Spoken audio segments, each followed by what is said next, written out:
korban pinjol itu 42% adalah guru, kemudian 21% mereka adalah karyawan yang kena PHK, dan 18% ibu rumah tangga. Mirisnya lagi, mereka pinjam uang dari pinjol itu untuk menutupi hutang. Coach Nuning, Yes. setuju dengan pinjol? Ini kan orang udah stres ya, udah mulai stres karena banyak ditagih ya. Jangan-jangan setelah diidentifikasi, dia nggak cuman satu lembaga minjemnya. Bisa Beberapa jadi ya? kedua, ketiga. Ya stres gitu. lah. Stres pasti ya. Seandainya seseorang sudah terlibat, terjerat, terlilit atau apapun lah istilahnya gitu ya, dengan pinjol gitu atau hutang berhutang yang memang tidak bisa dibayar immediately, udah dapat ancaman atau apapun, daripada depresi atau melakukan hal yang memang tidak kita inginkan gitu ya, apalagi aspek-aspek atau yang termasuk ke kriminal. Gimana cara kita keluar dari posisi jeratan itu gitu ya? Apa sih yang harus dilakukan gitu? Bicara profesi. Selamat datang di Bicara Profesi. Kali ini kita mendatangkan siapa ya? Saya tuh kemarin baca buku ya, luar biasa bukunya gitu ya. Sehingga saya bilang siapa yang nulis gitu ya? Oh ternyata ini salah satu ya mentor saya waktu ikut training public speaking, boleh dibilang gitu ya. Kita sambut saja Coach Nuning. Apa kabar? Baik, Alhamdulillah sehat meskipun Sehat, suaranya ya? lagi seksi. Oh gitu ya. Waduh, terima kasih nih udah datang menyempatkan dengan penulis bukunya. Kemarin saya sangat surprise banget nih. Bukunya ini agak berbeda gitu ya. Kenapa saya undang? Karena saya ingin ada literasi keuangan nih. Kenapa dengan literasi keuangan? Ini mengarah ke pertanyaan saya yang pertama nih. Coach Nuning, Yes. setuju dengan pinjol? Ini kayaknya jadi satu bahasan yang sekarang lagi hype banget ya. Lagi happening banget ya masalah pinjol. Karena bukan hanya setuju atau nggak setuju, tapi lebih kepada dampaknya.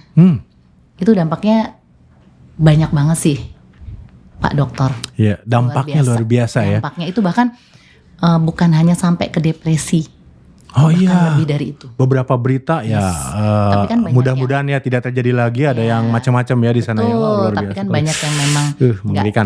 tidak tercapture oleh pemberitaan. Iya. Tapi di luar sana tuh banyak banget. Banyak sebetulnya ya. Kalau setuju nggak setuju sih, aku nggak setuju ya dengan pinjaman online ini. Gitu. Terlalu mudah ya orang mudah, minjam. Gitu, dan ya kita aja kalau dulu ke satu lembaga keuangan untuk meminjam uang, itu kan dengan syarat dan prasyarat yang banyak ya, yang harus dipenuhi gitu kan, dari kemampuan membayarnya gitu kan, itu kan perlu dilihat ya, perlu dievaluasi dulu, dianalisa oleh tim-tim dari lembaga keuangan tersebut kan. Betul. Nah sekarang ini kok semudah ini? Nah analisanya sampai mana gitu kan. Giliran orang gak bayar, lu kejar-kejar. Kejar-kejarnya luar biasa lagi. Kejar-kejarnya luar biasa, bahkan sampai yang membuat orang stres, bikin orang depresi. Padahal kalau saja kita menggunakan aturan-aturan yang kayak dulu lah gitu ya. Yang memang pemerintah OJK sudah tetapkan bahwa ya harus dievaluasi dulu gitu. Harus dianalisa dulu dari slip gajinya berapa.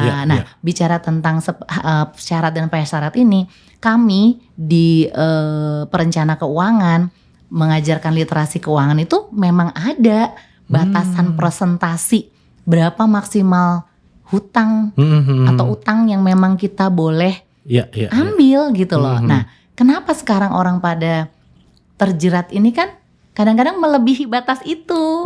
Melebihi batas, Kak. Karena saya sempat tanya juga ke temen yang terjerat ya, pinjol gitu.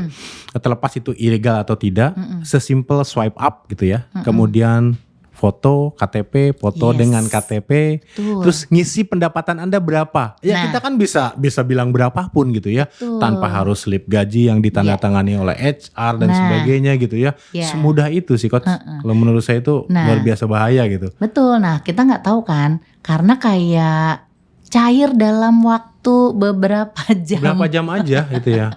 Itu sih ya Allah gitu kan. Padahal kita ada persentase.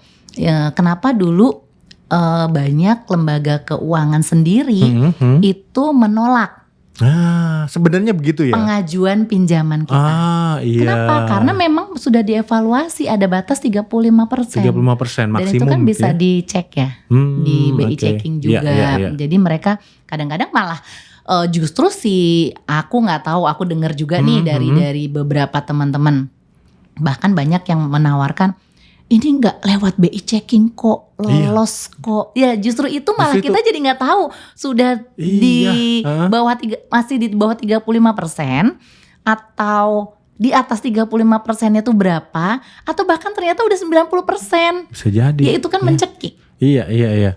Dan kadang-kadang nih dari calon nasabahnya gitu ya merasa kalau tidak dicek di BI checking itu merasa bagus dong kalau gitu bisa malah cair secure ya. Iya, malah kayaknya seneng gitu ya. Karena kan goalsnya si seseorang tersebut kan adalah segera mendapatkan pinjaman dan segera cair sih. Betul. Kalau yang sudah diawasi OJK mungkin nggak seperti itu ya. Tapi katanya ribuan yang udah ditutup OJK pinjol ilegal. Betul. Nah itu kan masih bergelir ya nih coach nih. Termasuk ya saya juga sering dapat WA bahkan SMS dan sebagainya gitu. Betul. Nah menghindarinya gimana sih? Apalagi iPhone 16 sebentar lagi gitu kan udah gitu, pengen ya udah gitu. Pengen langsung kira-kira? Check out. Iya check out gitu ya. Ada solusi lagi 2 jam cair misalkan. Gimana cara mencegah atau menahan dirinya? Nah sebenarnya kalau kita bicara bagaimana cara menahan diri, balik lagi ke basic literasi keuangan. Kembali lagi kepada bagaimana kita melakukan perencanaan keuangan. Nah, di salah satu elemen perencanaan keuangan itu kan memang punya prinsip, yaitu menegaskan kebutuhan dan keinginan. Itu kebutuhan baru satu, keinginan. Ya. Nah, sama aja. Itu baru satu ya. Saya ingin mobil, saya butuh mobil sama kan. Nah, sekarang bedanya kebutuhan dan keinginan apa kalau menurut Pak Dokter? Sama-sama harus kita miliki sih. Persamaannya yang saya pikirkan. Ini yang kayak gini-gini nih kayaknya ya pemirsa yang memang akhirnya sering jadi terjerat dengan pinjol bisa gitu jadi loh. ya. Padahal kita sendiri harus bisa menegaskan kebutuhan dan keinginan. Kebutuhan itu adalah sesuatu yang memang harus kita penuhi dan biasanya kebutuhan sehari-hari, kebutuhan pokok yang kalau tidak dipenuhi akan terjadi apa-apa. Oh itu kebutuhan. Dengan diri dan keluarga. Tapi kalau keinginan itu adalah sebenarnya ini cuman rasa-rasa doang pengen. Tapi kalau tidak terpenuhi hari ini pun nggak apa-apa. Oh itu nggak akan terjadi apa-apa. Tapi kalau makan kan kebutuhan. Kalau nggak makan, anaknya nggak makan gimana? Tapi kalau pengen beli tadi iPhone 16, sebenarnya kita masih punya kan? Masih punya Android handphone, gitu ya. Kan? Android masih misalkan bisa pakai kan. Atau iPhone sebelumnya gitu ya. Nah itu keinginan. Boleh. Mbak Nuning boleh gak sih kita beli keinginan, beli yang sesuai keinginan kita. Itu kan masuk gaya hidup. Bisa jadi masuk gaya hidup kan. Lifestyle kita. Boleh. Selama kita sudah memasukkan anggaran dana ke dalam pos pembelanjaan gaya hidup gitu. Atau keinginan. Jadi boleh dipenuhi tapi kita harus rencanakan dulu gitu ya keinginan kita. Dulu. Yang penting kebutuhan tadi. Iya. Dan kalau saya misalnya mau ganti laptop nih. Ini kayaknya laptop udah dipakai kerja dari tahun 2000 berapa ya? Punya saya tuh 2017-an lah ya, 2017. Udah berapa tahun nih? Kalau dipikir-pikiran udah lama ya. Duh kayaknya pengen nih laptop ada yang model baru.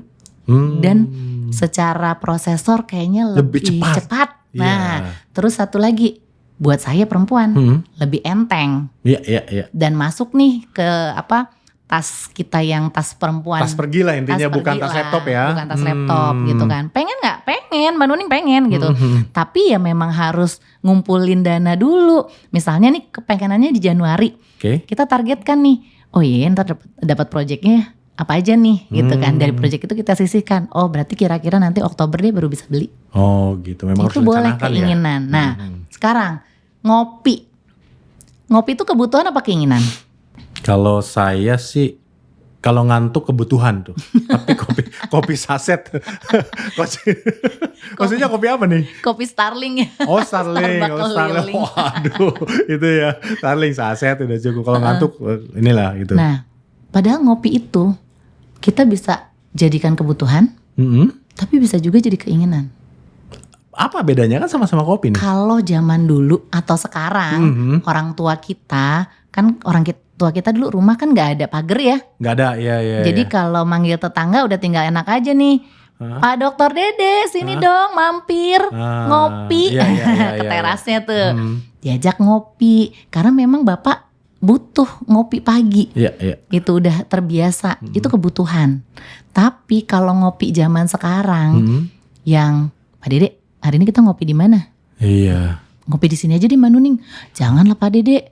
Kayaknya kita di tempat yang itu tuh. Kayaknya lagi hype tuh baru tuh. Nanti di situ kita foto, selfie, atau difotoin terus masukin ke sosial media. Itu kan lifestyle. Keinginan berarti. Keinginan. Oh, bukan kebutuhan. Bukan kebutuhan. Perlu wifi juga sama ya? Bisa. Mampir di tempat kopi beli kopinya mahal gitu ya. Terus itu difoto. Iya. Alasannya butuh wifi ya. Wifi, berarti itu keinginan. Yes, jadi kembali lagi kalau kita bicara tadi tentang hutang ya. Hutang yang gencar marketingnya masuk di handphone kita akhirnya mungkin dan pas kita, sehari bisa dapat berapa kali WA ya. banyak banget gitu ya. Akhirnya tadi karena yang muncul ternyata keinginan, ini swipe up juga ini lama-lama.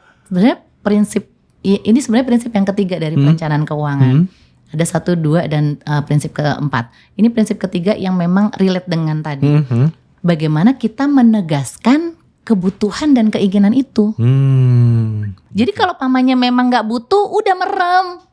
Gitu ya? Kalau saya, langsung saya delete. Langsung delete. Saya gak jawab daripada dijawab. Sebenarnya gini, kita orang komunikasi. Saya orang komunikasi. Iya. Pertama saya orang komunikasi, kedua saya orang servis. Ada satu sisi nih, pergolakan batin. Iya. Ini orang berkomunikasi, masa isi gak dijawab. Pertama itu. Dari orang pelayanan, Ning, nanti kalau ada lu nawarin sesuatu ke orang, terus kalau nggak dijawab gimana? Konflik of interest. Konflik of interest. Tapi kembali lagi, kita harus tegas. Kita harus bisa benar-benar memilih mana yang jadi kebutuhan, mana yang keinginan. Akhirnya dengan menyingkirkan yang tadi servis dan komunikasi, pelayanan dan komunikasi itu, ya udah. Saya sampai lucu nggak nih Pak Dokter? Saya sampai bilang gini, maaf ya Mbak, saya ngomong sendiri. Padahal ngetik gitu. Ngetik. Maaf ya Mbak, saya nggak butuh dan lagi nggak pengen. Saya delete. Set. Iya. Karena kalau kita nggak delete, itu kan kadang muncul lagi. Muncul lagi kalau kita lagi scroll nyari-nyari WhatsApp ke teman-teman kita, muncul lagi tuh Pak. Iya. Dan saya pernah ya. Tiba-tiba jadi ingin. Iya gitu, tiba-tiba ingin. Apalagi kalau kita coba-coba merespon, itu message kedua mereka itu lebih menarik. Cuma 0,02% loh Pak. Atau bisa cicil berapa bulan itu. Betul. Ya juga ya, jadinya murah per bulannya. Atau bahkan di-convert per hari. Cuman dihitung 1.000 loh sehari Pak. Rp1.000 per hari. Akhirnya kena juga gitu ya. Oh gitu. Jadi kalau masalah keuangan harus tegas ya Coach ya? Harus tegas. Dan saya pun bukan orang yang hidup dengan perencanaan keuangan, dengan literasi keuangan yang sekarang seperti ini gitu ya. Yang udah bagus. Dulu pun pernah kayak begitu. Tapi saya memilih. Dengan lembaga keuangan yang mana. Karena kan banyak ya. Ada lembaga penjaminan, pemberian utang. Terus ada bank sendiri juga punya produk itu gitu kan. Atau bahkan teman kita juga kadang-kadang punya gitu, udah minjem gue aja nanti balikinnya sekian misalnya gitu kan. Saya pernah seperti itu, tapi saya memilih memang lembaga yang memang diawasi oleh OJK, memang lembaga ini sudah lama, sudah berdiri lama, dan ya udah kita paham dengan konsekuensinya. Dengan kemampuan kita membayarnya. Nah kalau tadi kita cara menghindari tergoda oleh rayuan yang ngasih pinjol, terutama pinjol ilegal ya, Coach ya. Tapi sekarang nih mungkin jawabannya juga ditunggu-tunggu oleh viewer kita nih. Seandainya seseorang sudah terjerat, terlilit atau apapun lah istilahnya gitu ya, dengan pinjol gitu atau hutang berhutang yang memang tidak bisa dibayar immediately, udah dapat ancaman atau apapun. daripada depresi atau melakukan hal yang memang tidak kita inginkan gitu ya, apalagi aspek-aspek atau yang termasuk ke kriminal. Gimana cara kita keluar dari posisi jeratan itu gitu ya? Apa sih yang harus dilakukan gitu? Oke, ini menarik sih pertanyaannya dan memang ini pasti relate banget sama sahabat-sahabat di luar sana ya, viewer kita ya. Jadi memang saya pun kerjasama dengan salah satu lembaga keuangan di Indonesia juga membuka klinik solusi keuangan. Oh gitu ya? 24 jam. 24 jam mereka boleh bertanya dan kami menjawab. Dan menariknya yang tadi ditanyakan oleh Pak Dokter itu pertanyaan yang banyak banget. Iya. Dan masalah utang itu banyak banget muncul di klinik solusi keuangan kita. Nah, kalau saya boleh mengatakan dan memberikan saran ya, diidentifikasi dulu sebenarnya berapa banyak sih utang kita di lembaga itu. Oke. Atau bahkan kita bisa mengidentifikasi ternyata ini kan orang udah stres ya, udah mulai stres karena banyak ditagih ya. Jangan-jangan setelah diidentifikasi dia nggak cuman satu lembaga minjemnya, bisa jadi kedua, ketiga, ya stres gitu lah. Stres pasti ya. Yang satu ditagih tanggal sekian, gajian tanggal sekian, bisa dong ketutup yang satu. Oke. Yang satu lagi masuk lagi, udah gaji udah buat bayar yang itu, yang ini baru harus membayar di tanggal yang berbeda. Oke. So identifikasi dulu, identifikasi berapa jumlahnya, berapa jumlah totalnya, di lembaga keuangannya juga berapa. Syukur-syukur cuma satu, misalnya kalau cuma satu, ya udah close dulu, close dalam artian tenangin diri dulu.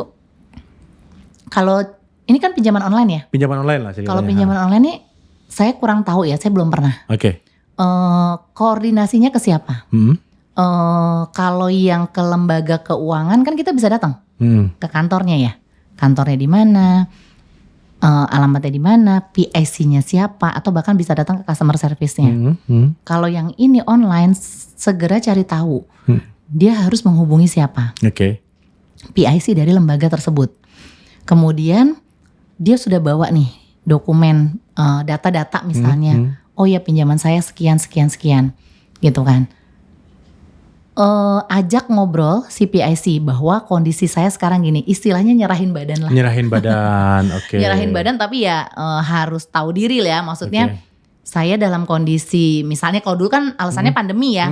Pandemi terus pekerjaannya berkurang, pendapatannya berkurang, sementara saya harus mencicil setiap bulan sekian.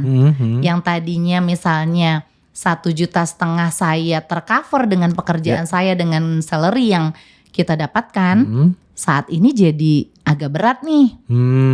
Nah berarti kita bisa lakukan konsolidasi dengan si pihak yang memberikan pinjaman. Oh gitu ya. Apakah nanti kita bisa atur diperpanjang secara jangka waktunya, tapi per bulannya kita bisa minimalkan. Yang tadi 1,5 kemampuan bayarnya misalnya 800 sekarang. Ya udah ngomong. Sekarang kan toh pasti semua lembaga keuangan ini akan berpikir yang penting uang masuk loh sebenarnya. Ya kan, ya, daripada betul. Dia kredit macet. Iya. Daripada dia yang diberikan utang ini peminjamnya tuh nggak bayar-bayar. Mereka lebih yang penting ada uang masuk. Walaupun kalau kita misalnya nih kayak kartu kredit lah, kalau kita nggak bayar minimal tetap sih diuber-uber ya, gitu. Karena kan memang harus minimalnya harus segitu. Minimal masuk, tapi kalau ini kan ke lembaga ini kan memang kita bisa ajak ngobrol ya. Mudah-mudahan so far sih kalau yang bukan online harusnya bisa diajak ngobrol. Kalau kita memang membuktikan bahwa ini loh sekarang aku lagi amit-amit ya, maksudnya tidak ada pekerjaan, misalnya kena layoff segala macam gitu kan. Saya hanya kemampuannya sekian, saya usahakan tiap bulan tetap bisa membayar 500.000, boleh jangka panjangnya di ini ke jangka panjang, misalnya gitu. Ya itu sih pertama yang perlu dilakukan Pak Dokter. Dan tentunya ya jangan ngambil lagi. Jangan stop stop gitu ya. Stop di situ dan jangan ngambil lagi. Yang ini kan kejadiannya yang ini udah dikonsolidasi, udah direstrukturisasi, udah di-approve sama si lembaga ini, dia mencari lagi tempat lain. Aman nih gitu ya. Aman nih yang ini gitu. Wah, kan. Itu udah habit itu. Itu yang bahaya itu ya. Akhirnya tadi yang tadi kita ambil sampel satu lembaga, dia akhirnya jadi beberapa lembaga keuangan dia memiliki pinjaman. Oke, jadi tahapannya tadi kalau saya highlight untuk teman-teman nih ya. Pertama identifikasi dulu tadi ya. Kita hutang ke berapa lembaga, kemudian hitung nilainya gitu ya. Kalau itu lembaga keuangan resmi walaupun online datangin. Pasti ada kantor ya kalau online juga ya kalau resmi. Kalau yang tidak resmi mungkin ya tetap diidentifikasi tapi mungkin prioritas kedua kali ya. Yang ini dulu nih, yang resmi dulu yang gitu resmi ya. Dulu, betul. Nah, terus tadi ya entah nanti cicilannya diperpanjang atau apa. Kadang-kadang saya pernah ada temen yang akhirnya dia nyerah gitu ya. Datang malah disuruh bayar pokoknya aja loh coach. Gitu. Karena tadi ya mungkin yang penting uang masuk gitu ya. Konsolidasi. Konsolidasi. Ngobrol. Ini jadi ada solusi ya teman-teman ya. Jadi jangan shortcut apalagi melakukan hal yang mungkin tidak ada sesuai dengan etika atau apapun gitu ya. Oke. Miris kalau dengar dampaknya tuh sedemikian besar. Ya kayak sekarang banyak istilah mental health ya. Mental health ya. Mental health akibat keuangan. Bahkan keluarga kita suami istri itu kalau banyak psikolog mungkin ya di luar sana yang psikiater yang menghadapi para bapak ibu suami istri ini, masalah-masalah utama ternyata banyak juga dari keuangan. Oke. Ya mental health kadang-kadang juga dari keuangan ya. Keuangan juga, iya salah satu sumber yang banyaknya di sana. Nah benar, tadi menarik tuh yang Pak Dokter bilang. Bisa jadi kalau memang utang yang udah banyak gitu kan dan itu panjang, akhirnya mereka juga ya udah bayar pokoknya aja deh. Karena kan bisa jadi sebenarnya mereka udah punya hitung-hitungan. Pastilah. 10 tahun nih jangkanya. Padahal sebenarnya 3 tahun tuh kita udah bayar. Iya, karena kalau nggak salah lebihannya dulu di depan kan, ya. Ya kan. KPR maupun pinjaman di depan lebihannya dulu gitu, tuh. 4. Jangan nggak apa-apa teman-teman, utang itu selama utangnya produktif nggak apa-apa. Mbak Nuning pun masih punya utang tapi produktif. Aku memang pakai untuk KPR dan sekarang gitu mungkin sekarang rumah itu dipakai untuk ini. Kita buka toko. Oh, nyari duit ya. Yes. Makanya utang kan sebenarnya ada utang sehat dan ada utang tidak sehat misalnya gitu ya kalau kita mau kategorikan ya utang produktif dan utang konsumtif gitu kan. Nah, itulah pinter-pinter kita yang tadi. Bisa kok jangan terlalu terburu-buru untuk mengambil keputusan yang akhirnya malah membahayakan diri kita sendiri. Berdampak kepada keluarga kita sendiri gitu kan. Coba kalau sampai menghilangkan nyawa sendiri. Aduh, itu luar biasa dampak kemana-mana. Yang kecewa siapa? Yang sedih siapa? Keluarga kita. Yang justru keluarga kita itu masih perlu banget dana. Kalau kita bicara kebutuhan, butuh banget kebutuhan finansial, butuh uang yang harus bagaimana mereka bisa mencapai impian-impian mereka. Masih panjang jalannya. Iya. Gitu. Bahkan aku sempat dengar, tapi ini nggak masuk berita ya, Pak Dokter. Perusahaan-perusahaan besar itu karyawannya juga banyak yang kena jerat itu. Oh iya gitu ya. Bahkan sampai level depresi, tidak bisa bekerja lagi. Coba kalau kayak gitu. Ya itu. Yang malah nggak menghasilkan uang kan? Ya. Setuju. Bahkan ya kalau boleh jujur di tempat saya juga ada yang kena.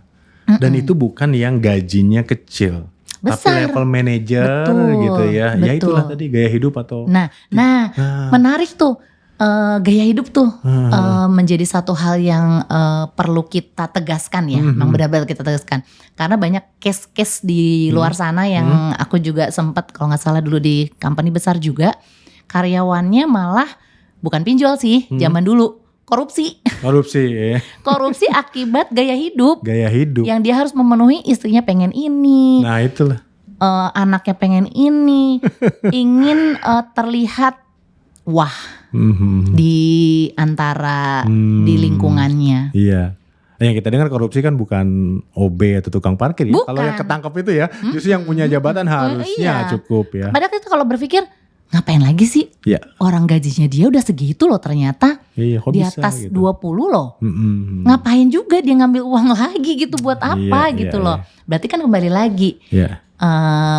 literasi keuangannya, perencanaan keuangan keluarga dan personalnya masih belum tertata. Iya. Oke, luar biasa. Nah, ini bicara literasi keuangan, saya punya data nih, Coach. Oke lah, orang minjem uang dimanapun ya, menggunakan kartu kredit sembarangan, kemudian minjem uang, pinjol dan lain-lain itu katanya karena literasi keuangan nih, gitu ya, kurang gitu ya. Tapi kalau lihat dari data nih, ada data boleh tunjukkan nggak di TV ini? Di data ternyata kita lihat ya datanya. Coba, nih Coach, membayar utang lain itu dari survei di data box ini ya, itu 1.433 responden bilang bahwa mereka pinjam lagi atau pinjol atau apapun gitu ya, itu sebanyak itu. Sementara hanya 42 nih yang jawab karena kurangnya literasi tentang pinjol atau keuangan secara keseluruhan. Ada untuk membayar sekolah, membeli gaji dan sebagainya. Gimana nih? Jadi posisi literasi keuangan di mana gitu? Tapi kan di sini literasi pinjol. Oh, pinjol. Oke. Iya. Sementara literasi pinjol itu adalah bagian dari literasi keuangan. Oh, bagian kecil ya. Bagian kecil dari elemen perencanaan keuangan. Karena bicara perencanaan keuangan itu kan ada bagaimana kita bisa memanfaatkan penghasilan yang kita miliki untuk sedekah, untuk teks, membayar pajak. Yang kadang bahkan pajak ini nggak dilirik ya, nggak dicatat. Kalau pajaknya besar sih dicatat. Dicatat ya. Memang ada pajak apa lagi yang harus kita perhatikan? Pajak kita makan ya. Makan di resto. Oh iya, ada dan pajak itu malah yang kalau nggak dicatat malah jadi kebocoran keuangan tuh. Oh, besar lagi ya? Bukan 5% atau 10% ya? Taruhlah 70.000 kali berapa kali makan di resto, 10 kali udah 700.000. Oh, maksudnya kita ubah nih makannya di warteg aja atau gimana Coach? Bawa bekal dari rumah gitu. Gitu ya. Jadi ada buat bayar pajak, buat bayar sedekah, kemudian ada salah satunya adalah untuk membayar hutang. Itu wajib. Nah, kan berarti pinjol masuk dalam anggaran perencanaan keuangan yang memang kita harus masukkan di anggaran kita. Di anggaran perencanaan keuangan, membayar hutang atau debt cancellation. Kemudian ada untuk proteksi, kemudian ada untuk financial freedom dan itu kan harus disisihkan dulu ya. Dan sisanya silakan digunakan untuk atau dinikmati untuk kebutuhan hidup dan gaya hidup tadi. Nah, bicara balik lagi ke data, berarti kan ini adalah sebagian kecil memang akhirnya si pinjol ini, literasi pinjolnya. Sementara kita harus memahami dulu nih perencanaan keuangan secara menyeluruh, bukan hanya pinjol saja. Jangan-jangan tadi kalau semua data ini seperti membayar utang, ekonomi menengah ke bawah yang memang banyak minjem, gampang banget minjemnya gitu. Jangan-jangan semua justru semua ini adalah bagian literasi keuangan. Gitu. Jadi kita perlu berunut ke situ. Oh, di sana ya. Di sana. Ya. Kan kayak membayar utang lain, masuk lagi ke elemen yang tadi debt cancellation. Gimana nih secara persentase pembayaran hutang, kemampuan membayar hutang individu dan keluarga, kemudian kesiapan dari kitanya dalam meminjam utang, terus banyak lagi tujuan berhutang tuh untuk apa? Itu untuk penting ya. Tadi modal usahakah? Untuk beli barang mewahkah? Kan itu udah different, udah berbeda.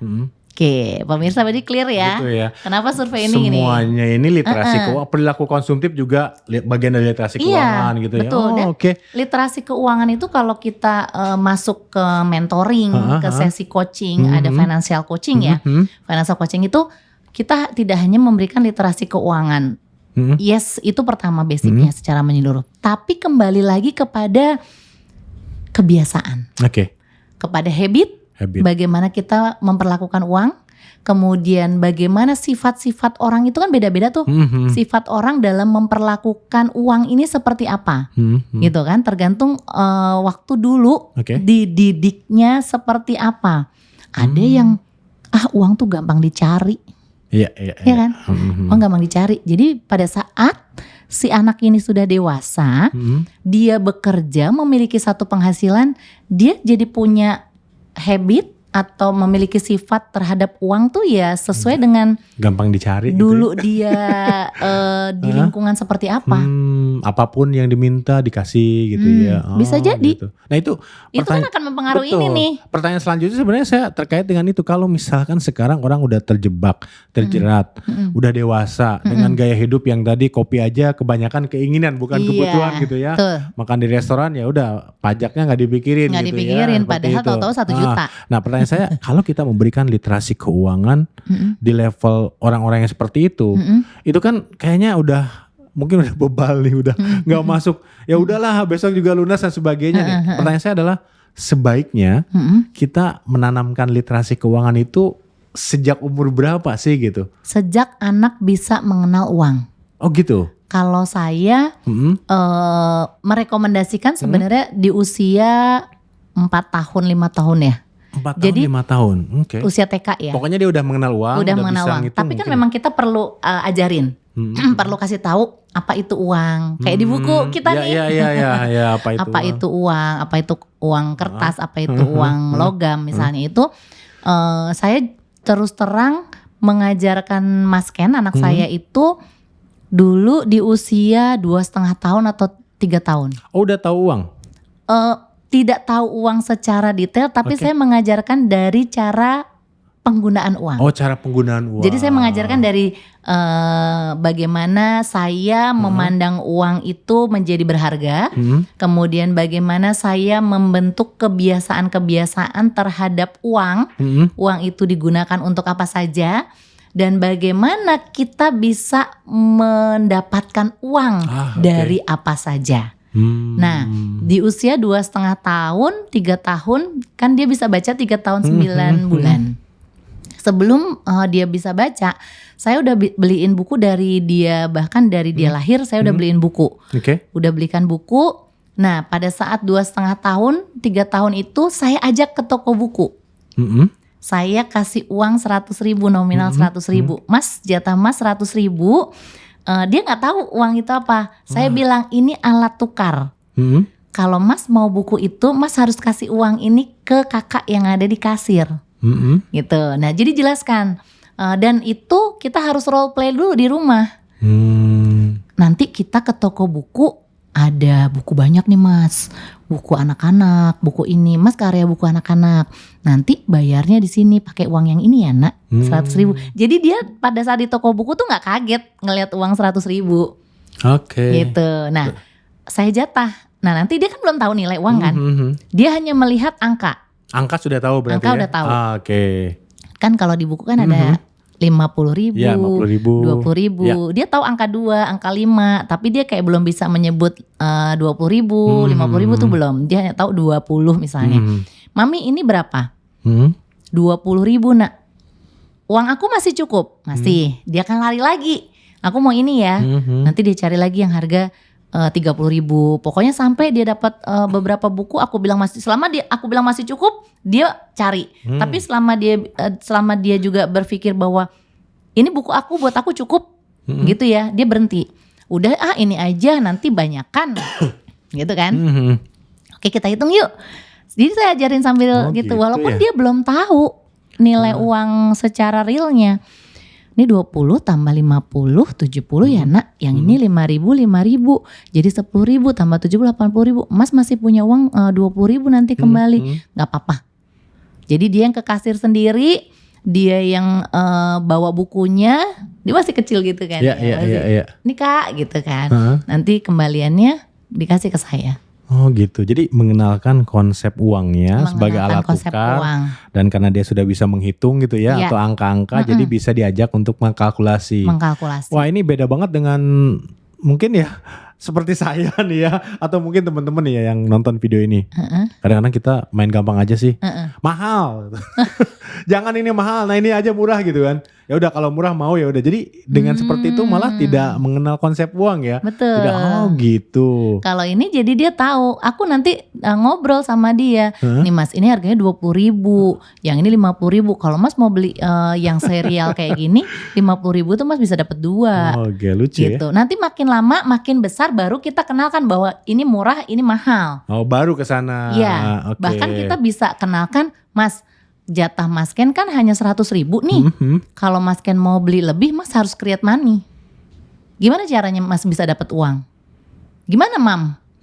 Kita kumpulin yuk boneka-bonekanya, kita laundry, terus nanti kita bazar. Oh gitu. Itu uangnya buat Mas, bisa buat tambahan beli buku atau beli mainan. Nah, konsep income, pendapatan masuk lagi di sana ya. Oke. Tapi kalau terlalu kecil nanti nggak khawatir anaknya jadi mata duitan coach? Enggak justru ya. Kalau atau pelit misalkan gitu. Enggak ya. Enggak. Nanti itu akan seiring sejalan moral-moral itu juga dimasukkan. Oh, gitu. Termasuk di sini kalau nggak salah nih ada 3 hal ya, ada sedekah, tabungan, jajan. Yes. Oke, yang saya tanyakan nih. Ini penting banget nih. Mungkin untuk teman-teman saya juga terutama. Tabungan saya diajarkan sejak kecil.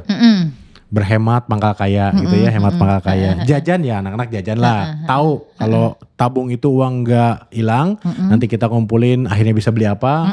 Jajan itu ya uang keluar gampang lah ngasih taunya, jangan terlalu banyak nanti uang habis. Tapi gimana konsep sedekah kok bisa membuat rezeki kita berlimpah, itu mengajarkan ke anak tuh gimana sih Coach? Boleh tahu nggak? Kalau itu memang kita harus walk the talk ya. Iya. Dan aku mengajarkan, kemudian memberikan contoh pada saat dia memberikan sesuatu ke orang lain, ternyata kita mendapat sesuatu dari orang lain. Oke. Jadi kayak gitu. Jadi Mas, bahkan kalau anak saya tuh kan orangnya lebih perasa. Saya kan orang thinking, orang yang apa-apa dipikirin, apa-apa dikonsep. Kalau mau ngasih pengemis, saya masih mikir gini, itu anaknya kemana ya? Iya. Itu keluarganya kemana ya? Iya. Kok dia bisa di sini gitu kan, kasihan ya gitu kan. Kalau anak saya enggak, Pak Dede. Anak saya tuh lebih perasa, lebih sosial, lebih ini gitu kan. Tapi karena saya golongan darahnya ini kalau kita ada konsep yang namanya konsep Stephen, kalau pernah dengar tuh, dia feeling, saya thinking. Orang thinking tuh kayak gitu. Kalau dia nih, Mam bagi 50.000.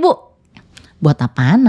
Buat kasih itu ibu-ibu lagi ini, 50.000. Kita tuh langsung kayak gitu kalau aku kan. Iya udah sih nggak usah banyak ini mami. Nah sekarang udah mulai gede dia ngomong kayak gitu. Karena dia tau emaknya thinking, suka dipikirin. Udah sih nggak usah banyak nanya. Mami sini 50.000, ambil uang jajan aku juga nggak apa-apa. Dia tuh main kasih. Gitu. Nah waktu kecil gimana tadi pertanyaannya, mengajarkan bahwa sedekah itu semakin banyak memberi, semakin banyak menerima. Pada saat dia ngasih, dia kan sedekah, kalau di sekolahnya kan memang sekolah Islam ada kotak sedekah di kelas ya. Di kelas kemudian dia pasti bawa. Jadi kalau saya dulu dia malah, anak saya ya, kakak-kakak semuanya nih, teman-teman semua, bahkan dia tidak pernah bawa uang saku sampai kelas 5 SD. Sampai kelas 5 SD. Abis itu kan pandemi. Iya. Kelas 6. Langsung online. Dia gak punya uang saku. Gak punya uang saku ya? Oke. Karena dia dia bawa bekal, terus dia gak butuh buat jajan, karena bekalnya cukup. Kalau dia pun butuh siang minum, itu dia minta ke driver, ke uang yang ada di mobil. Mas, ada duit mami gak? Aku haus. Gitu ya. Baru kayak gitu. Jadi aku bersyukur sih, sampai aku bilang sama teman-teman, ini aku punya anak, dia kayaknya gak boros-boros amat deh gitu kan. Maksudnya les gak mau. Dan saya tidak pernah memaksa dia untuk les. Uang saku juga dia gak bawa. Yang dia bawa hanya uang sedekah. Uang sedekah aja? Uang sedekah ke sekolahan. Entah itu 2.000, entah itu 5.000. Biasanya saya kasih 5.000 atau 10.000. Itu pun kata dia dimasukin semua. Kadang kalau ini tapi aku tadi cuman kasih 5.000 ya mam, yang 5.000 buat fotokopi atau apa misalnya gitu. Oh ya udah nggak apa-apa gitu kan. Tapi dia belum pakai konsep yang ini nih. Dia punya uang saku buat sedekah. Justru dia malah sedekah doang. Yang uang tabungan sama uang jajannya itu dia tidak ada konsep itu waktu kecil, waktu sampai kelas 5 SD. Karena memang uang tabungan itu buat dia uang yang dikasih saya, dikasih papinya, sama dikasih mbahnya atau dikasih keluarga, itu baru dia tabung. Gitu. Betul. Nah dia konsep ini baru dia implementasikan pas SMP. Pas SMP baru tabung dan jajan. Karena dia udah mulai punya uang saku mingguan. Saya kasihnya mingguan. Saya bilang pokoknya mingguan emas segini, sisihin buat sedekah, sisihin buat tabungan. Sisanya SMP itu? SMP. Jadi ya ini pertanyaan saya berikutnya mungkin, kapan sih sebaiknya? Apakah memang SMP atau mungkin kalau dia udah paham, kita mulai kasih uang misalkan bulanan, mingguan atau berapapun itu kapan ya? Itu kalau mau ideal, sebenarnya ideal atau tidak ideal itu nggak ada. Tergantung orang tuanya. Kalau Mas Ken kan memang karena dia nggak mau pegang, nggak minta uang saku gitu tuh dia nggak minta, jadi saya diemin aja. Oh gitu. Tapi kalau dia mau protes, sekarang dia bisa protes, Mam, kayaknya 6 tahun aku nggak dikasih uang saku, jadi aku nggak punya tabungan. Tapi nggak minta rapel kan? Di SMP dia pernah ngomong kayak gitu, ya? Pak Dokter pernah ngomong kayak gitu, terus aku cuma senyum-senyum doang gini. Gimana ya? Udah lewat sih nak. Udah lewat, udahlah gitu ya. Oke. Mami mah curang. Gitu. Kan kamu dulu nggak minta, tapi bagus loh. Maksudnya kamu jadi tidak kepake buat jajan macem-macem. Jadi memang dia kayak beli jajanan mainan atau di sekolahannya tuh jadi nggak pernah. Jadi nggak pernah ya karena nggak ada uang karena nggak pegang uang gitu. Dia sekalinya pernah, bahkan dia pernah, Mam aku minta hari Jumat sedekahku 50.000. Yang ada dia pas lagi bawa 50.000 ndelalahnya karena memang dia nggak pernah bawa duit dipalak sama temennya. Terus dikasih lagi sama dia. Ya. Kok dikasih sih Mas? Aku kan orangnya males ribut. Tukang sedekah lagi. Iya, ya Allah. Akhirnya gurunya yang nelfon saya, orang tuanya yang bersangkutan nelfon saya gitu-gitu. Aku bilang sih, aku kan orangnya kalau sama anak ya selama kejadiannya di sekolah, itu areanya sekolah. Saya bilang, Miss, selesaiin aja di sekolah, panggil anak-anaknya, kejadiannya seperti apa, dan kalau dikembalikan uang itu tolong masukkan ke kotak sedekah, karena memang sama Ken itu udah niatnya untuk sedekah hari Jumat itu. Wah, luar biasa. Aku bilang gitu kan. Jadi idealnya tuh nggak ada, tergantung kondisi anaknya. Tapi pengenalan uang, konsep uang itu ya dari sejak dia bisa mengenal uang itu sekitar 3 tahun. 3 tahun ya, 3 udah tahun. Mulai diajarkan. Jadi biar dia juga tahu yang boros tadi murah atau ini nantinya, terus tidak jadi pemborosan gitu kan. Bahkan dengan aku mengajarkan habit seperti itu, Pak Dokter dulu tuh pernah ikut aku sama teman-temanku. Dia suruh milih nih ke toko gitu ya. Mas mau beli apa? Dia hanya beli sesuai kebutuhan dia. Oh gitu. Sama sekretarisku gitu ya, sama tim-timku. Mas ini mau nggak? Ini mau nggak? Enggak. Aku nggak mau. Aku butuhnya ini aja tante. Iya. Sampai mereka tuh, Mam, lu ngajarinnya gimana sih? Gitu kan. Enggak, aku gak ngajarin apa-apa sih. Cuma memang aku mengajarkan, ya ini yang dibutuhkan, yang tadi buku kan. Kalau Mas cukup yang dibutuhkan ini, ya udah. Walaupun gitu. Tidak mengajarkan secara eksplisit apa itu kebutuhan, keinginan. Karena memang diajarkan ketika beli sesuatu itu. Betul. Ditanya butuhnya apa. Di buku ini ada. Ya, di buku ini ada, tapi memang itu yang itu jadi kebutuhan Mas. Nah, ngajarin keinginannya gini, Mam, aku pengen apa sih yang mahal ininya dia? Apa sih mainan? Lego bisa mahal tuh. Lego kan mahal ya. Lego mahal nih yang harganya. Mereknya Lego mahal ya, merek-merek yang seperti itulah ya. Sampai dia bilang, Mam, aku mau mainan ini. Dia bilang gitu. Sementara jatahnya dia kan 100.000. Waktu itu harganya 200.000 misalnya. Boleh, tapi jatah Mas hari ini bulan ini 100.000. Bulan depan 100.000. Kira-kira Mas bisa gak bulan ini beli? Gak bisa ya, kurang ya Mam. Iyalah kurang. Berarti bulan depan, bulan ini kita diam di rumah, gak usah pergi ke toko buku atau ke toko mainan. Sudah bisa seperti itu ya, merencanakan seperti itu ya. Jadi kalau Mas mau sesuatu boleh, tapi Mas harus tabung dulu. Nanti 2 bulan atau 3 bulan dia bisa bertahan 3 bulan gak ke toko buku. Karena tahu konsepnya tadi ya. Nah mungkin pertanyaan saya selanjutnya itu mungkin ya banyak ditanyakan juga teman-teman nih. Keberhasilan kita menanamkan literasi keuangan ke anak itu indikatornya apa sih? Apakah tadi tahu kebutuhan dan keinginan bisa memisahkan atau seperti apa Coach biasanya? Kalau indikator sesuai dengan apa yang goalsnya orang tua. Oh oke. Beda-beda berarti ya? Beda-beda. Karena kan setiap orang beda-beda ya. Betul. Tadi dari secara habitnya, kebiasaannya, terus bagaimana dia memperlakukan uang gitu kan. Uang orang tua dengan pendapatan menengah ke bawah sama menengah ke atas akan berbeda. gitu kan. Tapi kalau mau dilihat indikatornya, ya tergantung. Kita indikatornya kita mau menanamkan dia tahu menegaskan kebutuhan dan keinginan.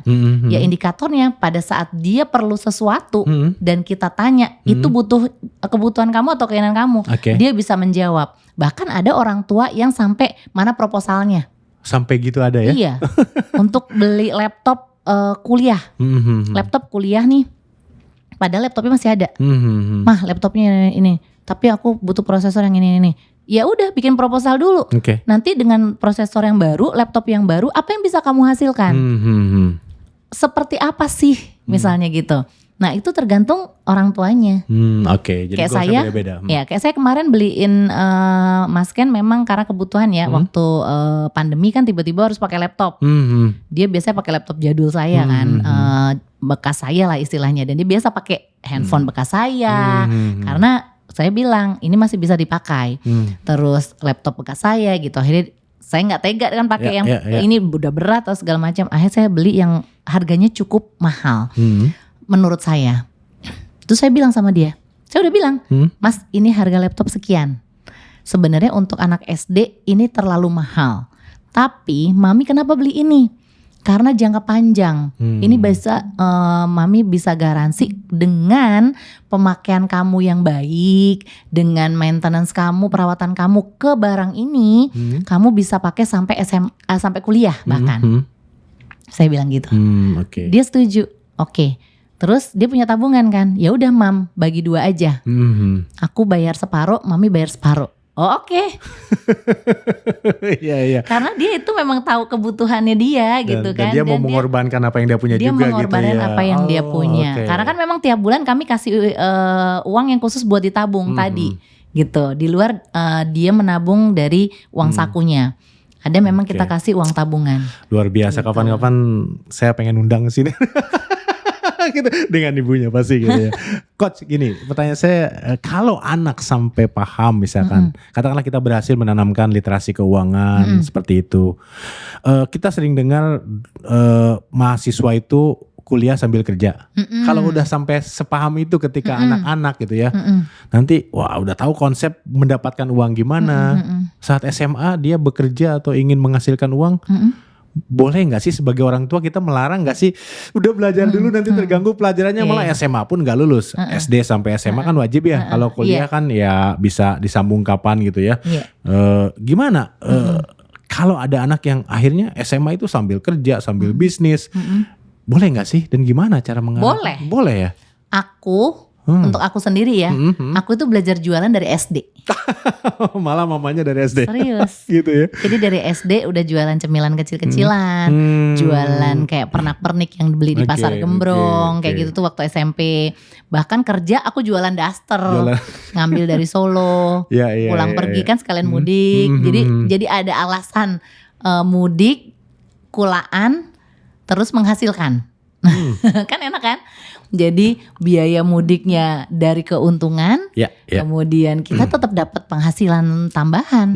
Dan kalau bicara yang tadi, ini keren banget nih sampai Pak Dokter nanya ini gitu, karena sebenarnya ini udah ada di konsep aku gitu kan. Mas Ken itu dari SMP sudah aku approach untuk magang dari SMA. Udah magang gitu ya? Bahkan dia magang, Mam aku magang di mana? Di kantor. SMA nanti dia komit kelas 2 nanti. Kalau kelas 1 kan aku bilang masih adaptasi sama sekolahannya. Aku minta dia fokus ke adaptasinya dulu sama masuk OSIS.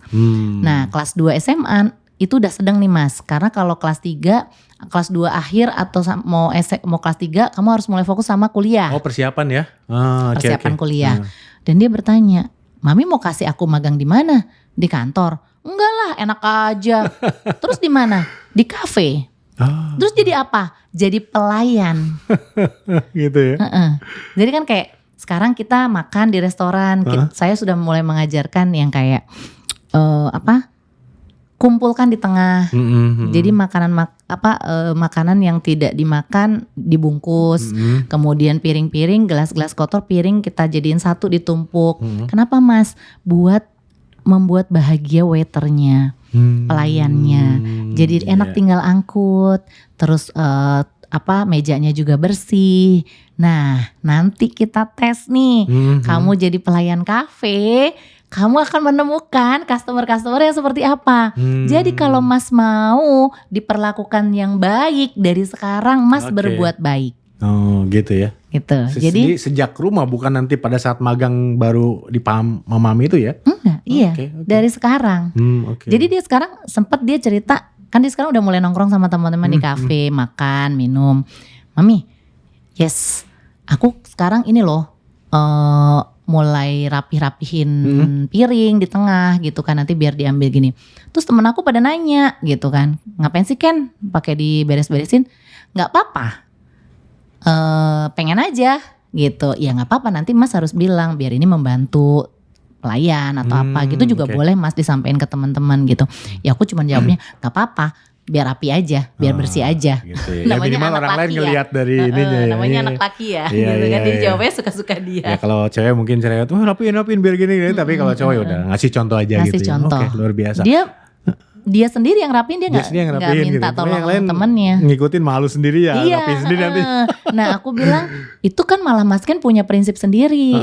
Jadi contoh, jadi role model buat teman-teman Mas Ken gitu. Ya ini kan cerita yang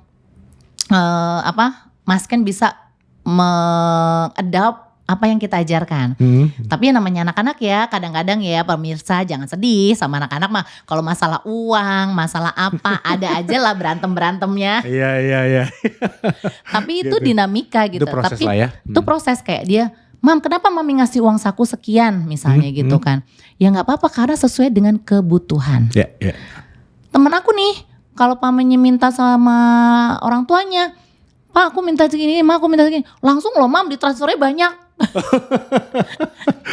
Aku bilang ya biarin aja, itu kan mereka. Iya. Setiap keluarga punya aturannya masing-masing, punya do and don'ts-nya masing-masing. Bisa jadi nanti Mas menemukan apa yang tidak boleh dilakukan oleh keluarga kita, di keluarga lain boleh. Apa yang kita boleh lakukan di keluarga lain nggak boleh. Ya itu akan terjadi. Iya. Jadi Mas harus bisa. Oh iya ya. Ya akhirnya dia lama-lama mulai memahami bahwa maminya tidak mau menghambur-hamburkan uang gitu. Kayak sekarang nih, dia udah punya tabungan dari mbahnya. Mamiku almarhum kan ngasih uang kan. Dia tahu nilainya sekian. Mau buat beli motor awalnya. Kan saya nggak kasih kan, karena belum 17. Akhirnya dia sekarang dengan santainya, ya udah kalau nggak boleh buat beli motor, aku pakai buat ini ya. Boleh, tapi selama mami approve, aku bilang gitu kan. Jadi uangnya tetap di saya. Tetap saya, dia kalau minta, Mam aku minta sekian. Buat apa sebanyak itu? Buat ngasih kado temen aku. Hah? Ngasih kado banyak amat. Iya ini soalnya gabungan nih sama teman-teman nih barusan nih bilang gitu kan. Bla bla bla segala macam. Oke. Nah kadang-kadang, Mam aku mau beli hoodie. Hah? Beli lagi. Beneran nak hoodie? Iya. Kan baru beli bulan lalu. Ya ini takut nggak ada lagi. Ini butuh apa pengen. Dia mulai masuk pengen. pengen. Dia tahu itu pengen. Yang penting dia tahu itu pengen. Oke. Mami kasih, tapi emang uang tabungannya kamu, tapi 2 bulan lagi nggak beli-beli ya. Iya. Itu sampai kadang cemberut. Iya. Di pusat perbelanjaan gitu yang dia bilang sampai sedetail ini nih Pak Dokter, ngasih tahu bahwa kita ke pusat perbelanjaan ini window shopping ya, lihat-lihat dulu ya, nggak langsung beli. Dari awal ya. Disclaimer dari awal. Iya. Kalau enggak di tengah jalan dia kan tadi Mami nggak bilang, kirain ngajak ke sini mau beliin. Gen Z, alasannya dan kritiknya tuh. Jadi aku bilang enggak. Ya itu dia manyun lah, apalah, ya udah biarin aja. Nah itulah perlu ketegasan kita. Iya betul. Tapi konsep approval tadi saya setuju sih, karena in the real life nantinya kerjakan uang semua keluar ada approval atasan segala macam. Betul. Bahkan di rumah kan suami pun yang menghasilkan uang kan harus ngobrol sama istri, approval bersama dan sebagainya gitu. Itu seru banget nih, Coach. Berhubungan dengan anak nih yang udah SMA boleh berbisnis gitu ya. Saya kemarin di sesi training ketemu satu orang ya katakanlah dia anak pengusaha gitu ya. Sukses lah gitu, besar. Nah sejak SMA kelas 1 malah gitu ya, sekarang kuliah ya. Dia 18 tahun umurnya sekarang. Dia udah disiapkan sebagai second generation. Untuk take over karena mungkin dia salah satu satu-satunya cowok di keluarga gitu yang dianggap bisa gitu. Terlalu dini gak sih? Maksud saya gini. Akhirnya jadi beban buat beliau nih, buat anak ini buat gitu si anak. ya. Okay. Jadi khawatir gitu. Maksudnya sebagai orang tua terlalu dini gak sih sejak SMA atau kelas 1 SMA itu disiapkan sebagai second generation? Karena kalau anak saya sendiri nih di usaha saya boro-boro mikir nggak mau nerusin gitu. Saya mau kerja, mau apa, mau kuliah, mau ngapain, ya udah akhirnya saya biarkan. Terlalu dini nggak sih seperti itu, Coach? Kira-kira? Sebenarnya kembali lagi ke orang tuanya dan kesiapan si anak. Bagaimana si orang tua ini seharusnya bisa mengidentifikasi dari awal, bisa memahami karakter anak, bisa memahami passion anaknya. Kalau menurut aku sah-sah aja. Sah-sah aja. Sah-sah aja. Kayak tadi kita Mas Ken aku mau suruh diajarin belajar, magang. Banyak juga sebagian yang tidak, ntar takut gak fokus segala macam. Itu tapi kan bagi aku akademis itu bukan satu hal yang utama. Tapi the real life kamu akan hidup di dalam dunia nyata, gitu loh. Dan aku lebih ngebalance itu sih sebenarnya, Pak Dokter. Nah kembali lagi, tadi bicara dengan kesiapan dari orang tuanya dan kesiapan si anaknya sendiri. Harus dilihat dua-duanya. Betul, karena memang banyak pengalaman gini.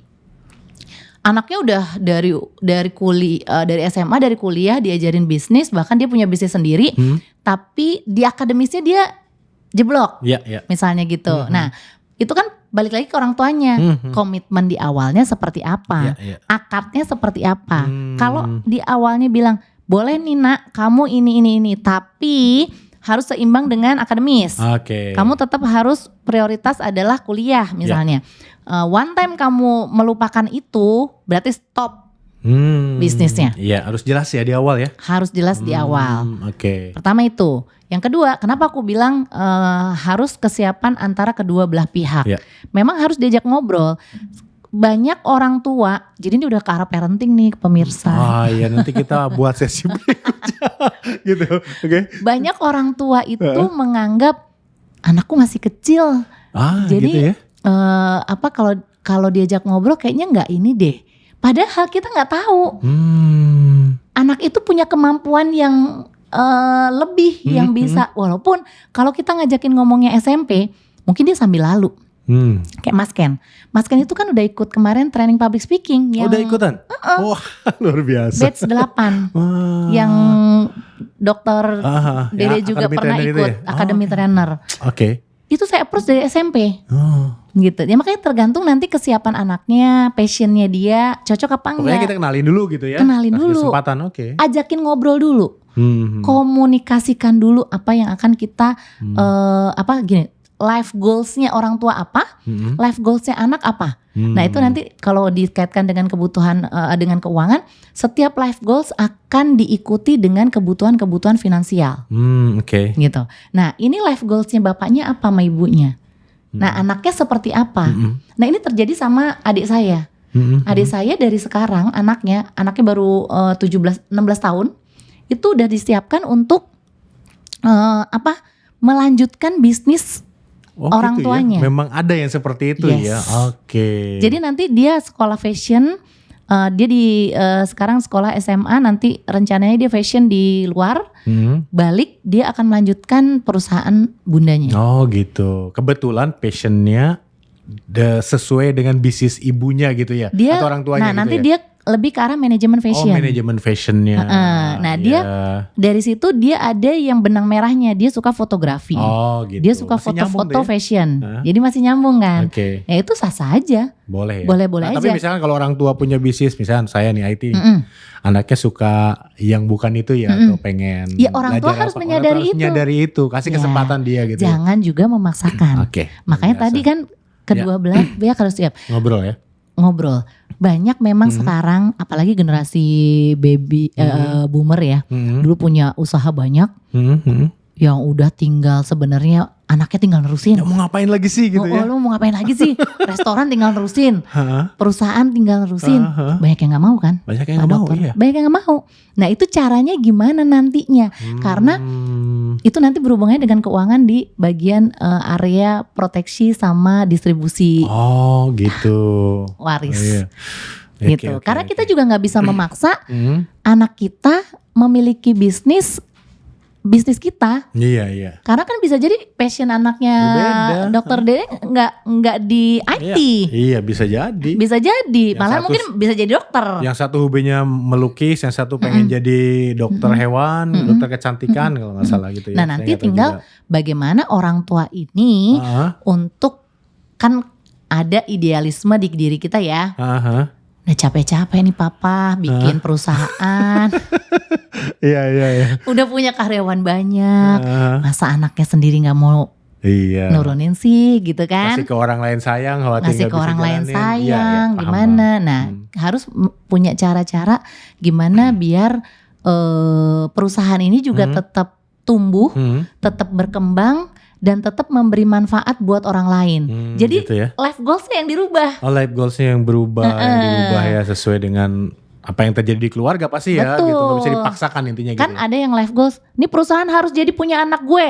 Saya gitu kan. Beda lagi kalau life goalsnya perusahaan ini harus tetap hidup dan jadi milik anak gue. Satu lagi life goals ada perusahaan ini harus tetap hidup, berkembang, baik gue ada maupun nanti gue udah gak ada, harus tetap ada. Tapi juga membawa dampak dan manfaat buat karyawan aku selanjutnya dan ini. Itu kan beda life goal. Ada caranya. Tapi tetap perusahaannya ada. Ada, bisa TBK, IPO kan? Nggak harus semuanya milik keluarga ya. Betul. Bisa jadi yang dimiliki oleh istri kita, pasangan kita sama anak-anak kita sebagian sahamnya. Iya, nggak harus seluruhnya, nggak harus kita memonopoli sahamnya dan sebagainya ya. Betul. Oke, luar biasa sekali.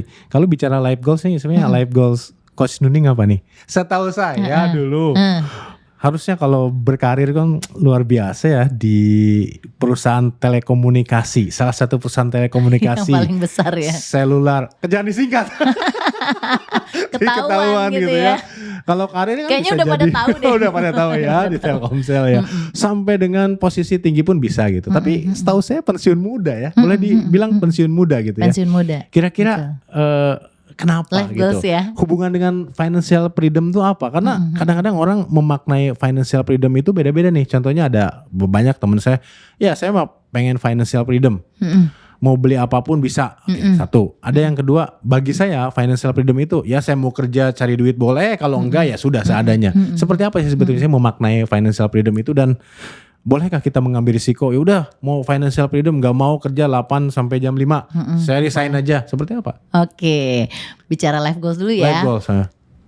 Berhubungan benar dengan financial freedom. Di mana tadi financial freedom itu adalah salah satu anggaran yang diposkan dalam perencanaan keuangan. Oh gitu, money management ada. Dan financial freedom itu adalah investasi. Masuknya. Bukan tabungan, bukan? Bukan. Oh, investasi. Di pos investasi. Okay. Tabungan itu bisa masuk ke pos investasi atau proteksi juga bisa sebenarnya. Atau cash flow yang cash yang kita pegang. Itu jadi definisi tabungan itu adalah uang yang kita simpan kan. Tapi mau nyimpannya di mana? Di investasikah, di proteksikah misalnya. Atau di cash flow kas kita. Nah, life goals kenapa saya dulu mengambil pensiun dini? Pertama, entah kenapa saya itu kan memang kayak dari dulu tuh tidak berencana, kayak punya cita-cita aku pengen sesuatu yang berbeda, nggak mau pensiun sampai umur 55 tahun. Gitu tuh kayak udah terngiang-ngiang gitu. Apalagi setelah punya anak. Karena aku kan dapat masken itu 8 tahun. Oh, 8 tahun baru punya 8 tahun baru punya masken. Jadi kayak balik lagi nih ke orang tua saya. Saya suka ngeliat ke orang tua saya. Ibu, mami gitu ya. Kalau kita pulang sekolah ada orang tua. Ada mami, ada ibu gitu kan. Iya lagi. Kan yang kayak terus aku tuh langsung ngebayangin, ini masken pulang sekolah ada siapa di rumah? Ada mbak gitu ya. Kan. Dan itu udah sampai dia SD kan. Dia sekolah kan dari TKB ya. Dia nggak TKA, nggak ikut TKA, nggak ikut preschool, dia nggak langsung TKB. Jadi TKB sampai waktu itu kelas 5 SD dia. Aku mulai ngambil program ini. Terus aku udah kerja 24 tahun. Terus backgroundnya lagi aku perempuan. Itu tuh 3 itu tuh udah kayak mengerucut menuju life goals aku apa sih? Ya. Aku pengen mendampingi anak sebisa mungkin aku bisa dampingi. Itu life goals-nya. Life goals saat itu. Nah bicara gitu. life goals itu nggak cuma satu. Each time itu tercapai, kita bisa create life goals yang lain. Oh gitu ya. Jadi enggak santai-santai setelah tercapai atau stuck gitu ya. Life goals itu bisa diperbarui. Kayak Pak Dokter dong. Life goalsnya S1 dibiayai orang tua selesai. S2 bisa membiayai diri sendiri. Kan itu life goals lagi tuh. Terus ngambil S3 lagi, itu life goals kan. Dan masalahnya orang banyak yang udah life goals ya udah itu doang gitu loh. Padahal life goals itu bisa diperbarui, bisa ditambahkan, bisa punya life goals yang baru lagi. Nah life goals aku pada saat itu gimana caranya aku bisa sebisa mungkin mendampingi anak di saat dia masih membutuhkan aku. Kan aku hitung-hitung tuh estimasi, anak tuh udah bisa dilepas berapa sih dok? Iya kan? Kuliah kan, SMA aja udah beran-beran. Udah jarang bisa diajak pergi kan. Diajak pergi udah punya kehidupan sendiri kadang-kadang gitu ya. Kalau orang tuh sampai bilang, Nuning mah sinting. Saya dibilang sinting karena saya punya jabatan, saya punya posisi. Iya, setahu saya gitu juga. Di perusahaan itu dan saya minta pensiun dini. Dengan salary yang sedemikian besar dan bahkan semakin besar sekarang di perusahaan itu. Tapi ada nilai yang tidak bisa saya beli dengan nilai uang itu. Pada saat saya masukkan kelas 5 SD tahun 2020, saya memutuskan ngambil pensiun dini, terus pandemi. Pandemi kan 3 tahun tuh. Wah 3 tahun tuh benar-benar di rumah sama anak tuh. Yang kayak dia, Mami aku pengen Mami punya salmon gak? Punya. Aku pengen mashed potato sama salmon. Itu aku bisa siapin dengan tenang, gak mikirin kerjaan, dan fokus aja untuk anak. Walaupun memang aku nggak pensiun banget sih sebenarnya Pak Dokter. Karena kan masih ada kelas-kelas online. Aku ngajar. Walaupun bukan di corporate atau perusahaan ini ya. Bukan di corporate. Gitu. Aku ngajar di kelas-kelas online gitu kan. Tapi itu masih bisa diatur dengan bagaimana aku menyiapkan dia sarapan, menyiapkan dia makan siang, mendampingi dia walaupun nggak ngajarin karena Mas kan udah mandiri gitu kan. Jadi kalau diajarin malah udah Mami duduk aja di situ temenin doang. Aku belajar sendiri. Wah belajarnya cuma begini-begini doang. Udah Mas, udah begitu doang udah. Itu life goals. Jadi buat sahabat-sahabat di luar sana yang ngedengerin ini gitu ya. Semua orang tuh perlu memiliki life goals. Dan life goals itu perlu di-review. Kalau belum tercapai, dibenerin, diperbaiki. Kalau sudah tercapai, buat lagi life goals yang baru. Karena kita masih pengen terus berkembang. Kita pengen terus bertumbuh. Kayak tadi kita udah diskusikan ya Pak Dokter ya, aku pengen lagi nih sekolah lagi. Kok kayaknya beku nih, apa sih kemarin sekolah tuh pusing sih gitu. Kok sekarang jadi kehilangan kepusingan. Ngambil S3 dong nanti bentar lagi ya. Kehilangan kepusingan itu ya gitu kan. Jadi pengen lagi sekolah lagi ya. Berarti kan ada life goals lagi tahun depan yang aku canangkan. Yang aku ingin capai. Nah berkaitan dengan financial freedom. Dulu pada saat saya mengambil pensiun dini, banyak orang juga bilang, lu pengen financial freedom ya? Padahal orang tahu gak sih esensi financial freedom? Seperti apa? Tadi banyak kan definisi-definisi yang menurut Pak Dokter apa, menurut teman-teman apa, menurut aku apa, misalnya kayak gitu kan. Financial freedom itu adalah kalau di pos perencanaan itu kita bisa memiliki satu investasi. Di mana investasi ini adalah tools. Kalau financial freedom itu kan seperti sesuatu yang ingin kita capai. Nah investasi, gimana kita mencapai financial freedom dengan investasi? Gitu ya. Jadi tidak immediately ya. Bunuh diri misalnya kalau misalkan saya mau financial freedom, resign aja gitu ya. Sementara tidak ada penghasilan penyokong gitu ya. Persiapan. Gitu. Sementara bagaimana mencapai satu kondisi financial freedom itu dibutuhkan satu tools. Toolsnya adalah investasi. Tools sebagai alat atau alat tools untuk mencapai life goals. Dengan tadi kita memiliki investasi, sehingga dengan itu kita dapat mencapai financial freedom tadi. Nah, bicara dengan financial freedom lagi, financial freedom ini mau yang seperti apa nih? Kalau aku istilahnya kita memiliki aset-aset yang kita investasikan dan ini bisa menghasilkan passive income. Oke. Nah, dari passive income itu selain kita memiliki active income, kalau active income kan kita harus bekerja, kita harus berusaha, kita harus berbisnis walaupun nanti yang mengelola bisnisnya orang lain yang kayak tadi Pak Dokter Dede bilang ya udah bisa ya nanti yang mengelola company ini orang lain tapi yang kita percaya gitu kan. Itu. Nah, sementara kalau active income kan itu tuh kita masih perlu bekerja, berusaha dan terjun. Tapi kalau yang investasi ini sebenarnya kita punya duit aja, kita punya uang, kita investasikan menghasilkan penghasilan yang pasif yang kita bisa gunakan untuk kebutuhan kita pada saat nanti pensiun. Gitu the real pensiun ya. The real pensiun. Tapi kan ya. Seperti Nabi Muhammad ya, maksudnya kan nggak ada kata pensiun ya, walaupun udah pensiun pun bagaimana kita tetap berkarya, beraktivitas yang juga tetap menghasilkan. Iya, betul. Gitu, walaupun kita punya passive income. Iya, passive income atau bisnis atau apapun gitu ya. Nah, kalau saya kan kemarin pada saat pensiun dini dengan life goal itu, saya punya life goal yang lain juga. Pada saat saya pensiun, saya harus punya penghasilan juga nih. Gitu kan, sebagai trainer, sebagai public speaker, sebagai pengajar lah istilahnya, sebagai penulis misalnya itu kan, itu bisa dijadikan kegiatan.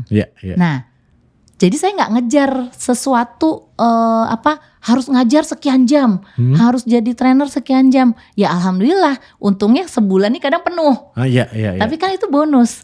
Tapi saya mempersiapkan dulu kesiapannya dulu di proteksi sama di investasi tadi yang bisa menghasilkan passive income. Justru walaupun setelah pensiun dini tadi masih ada aktif income dari ngajar segala macam gitu. Passive income sebagai hasil dari investasi tadi sudah mencukupi gitu ya. Bismillah. Gitu luar biasa. Kalau mau financial freedom ya kayak begitu. Kayak gitu ya. Jadi teman-teman bisa hidup dari passive income bahkan sebagian dari passive income, tapi teman-teman juga bisa tetap beraktivitas untuk menyalurkan passionnya, tetap berproduktivitas, untuk memberikan manfaat ke banyak orang lagi. Gitu. Luar biasa. Ini jangan sampai terinspirasinya cuman karena anak saya kan paling nanti sebentar lagi setelah SMA nggak ketemu lagi, akhirnya dengan keputusan sesaat resign gitu ya, itu kan harus direncanakan ya. Betul. Berarti resign atau pensiun lebih awal dan punya financial freedom itu harus dengan perencanaan ya gitu. Dengan perencanaan. Oke, luar biasa sekali. Bahkan mungkin ada sebagian orang yang nggak kayak saya, istilahnya gini. Mereka menyiapkan aset investasi lebih banyak, kemudian mendapatkan penghasilan dari passive income-nya dari investasi lebih banyak, dan dia nggak kerja. Bisa jadi seperti itu bisa ya. jadi. Ada yang udahlah aku santai-santai aja, nganter anak sekolah, terus apa? Iya, that's fine. Kan pilihan. Kalau saya kan punya life goals yang lain tadi, yang saya pengen ilmu-ilmu yang saya dapatkan di bangku kuliah, yang saya dapatkan di bangku-bangku kehidupan yang lain bisa bermanfaat juga buat orang lain, makanya jadi trainer. Jadi trainer salah satunya. Coach saya nanti izin masukin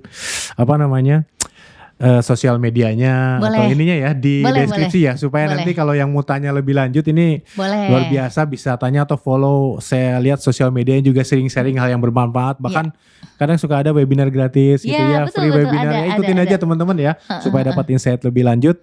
Terakhir nih saya boleh minta Coach Nuning sampaikan nih ke pemirsa kita, audiens kita,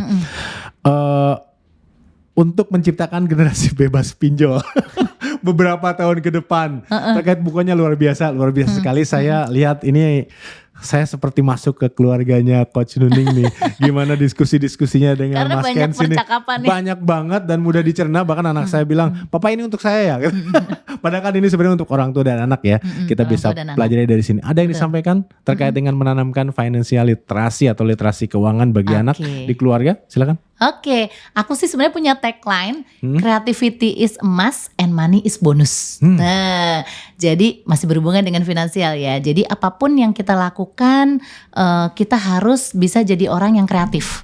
Kreatif itu kita perlu fokus, kita perlu strategi, kita perlu punya pandangan-pandangan bagaimana kita menjalankan suatu kegiatan kita. Sehingga kegiatan yang kita lakukan maupun yang kita lakukan bersama-sama dengan orang lain itu bisa membawa dampak. Bisa bermanfaat buat diri kita sendiri, keluarga kita maupun orang-orang yang ada di sekitar kita. Nah, money is bonus gitu ya, teman-teman. Aku sudah menjalani itu sendiri, itu makanya tagline aku creativity is emas, money is bonus. Kenapa? Pada saat kita bekerja, pada saat kita beraktivitas dengan sepenuh hati melakukannya, menjadi trainer yang sepenuh hati, bukan hanya aku ngajar jadi trainer dapat uang, bukan hanya sekedar uang, toh justru malah uang itu akan mengikuti. Jadi Pak Dr. Dede yang konsep sekarang dikejar-kejar uang. Ya, uang ngejar kita ya. Itu money is bonus. Money is bonus. Money is bonus. Okay. Jadi itu sih yang aku pengen tekankan ke sahabat-sahabat semua ya. Dan setiap orang perlu memiliki life goals. Karena dengan life goals itu teman-teman, sahabat-sahabat semuanya akan dapat mengidentifikasi kebutuhan-kebutuhan finansial. Sehingga dari kebutuhan finansial itu nanti teman-teman, sahabat-sahabat semua akan dapat lebih mempertegas lagi. Mana yang menjadi kebutuhan, mana yang menjadi keinginan.